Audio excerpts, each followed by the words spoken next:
হ্যাঁ, ধন্যবাদ জানাই ভাই রনিকে।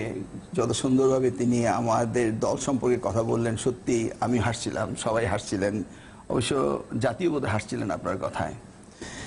আপনি পড়েছেন এক দরবেশের পালায়, আমি পড়েছি আরেকজনের পালায়, দুজনে একই জায়গাতে ঘুরে আসছি।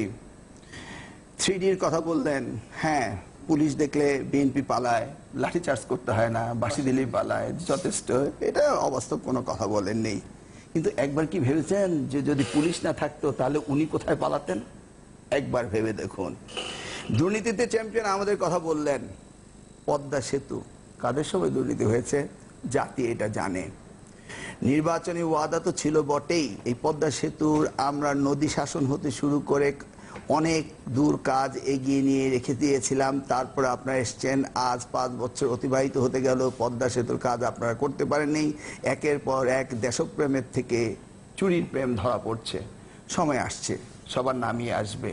জানেন তো, কানাডাতে বেগমগঞ্জ বলে একটি জায়গা রয়েছে, যেখানে বর্তমান সরকারের মন্ত্রীর পত্নীরা সেখানে বাড়িঘর কিনেছেন বলে সেটার নাম হয়েছে বেগমগঞ্জ। নোয়াখালী বেগমগঞ্জ না, কানাডায় বেগমগঞ্জ আছে।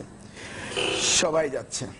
আমরা আজকালকার দিনে টেলিভিশনে দেখতে পাই কারো বিড়াল উপন্যাস সুন্দরভাবে কথা বলেন। এতগুলো টাকা এইভাবে চুরি হলো, এপিএস সাহেবের এত টাকা থাকলে উনি এপিএস এ চাকরি বা করতেন কেন? এই প্রশ্নটা কি একবার করে দেখেছেন? নিশ্চয়ই করেছেন। সেই জায়গায় আজকে মন্ত্রিত্ব থেকে পদত্যাগ করার পরে বিনা শপথ নিয়ে আবার তিনি মন্ত্রী হয়েছেন এবং আমাদেরকে জ্ঞান দিচ্ছেন। এই তো হচ্ছে আমাদের অবস্থা। বিশ্ববিদ্যালয়গুলোর দিকে তাকিয়ে দেখুন, প্রত্যেকটি বিশ্ববিদ্যালয়, জাহাঙ্গীরনগর বিশ্ববিদ্যালয় 96-এ তো একবার শতদর্শনের পূর্তি হয়েছিল। এবার ভিসি সাহেব নিজেই সেখানে গিয়ে দখল করলেন এবং বিশ্ববিদ্যালয় অচল রইল। বুয়েট কখনো কিছু হয়নি, সেই বুয়েটও দেখলেন কতদিন বুয়েট বন্ধ ছিল।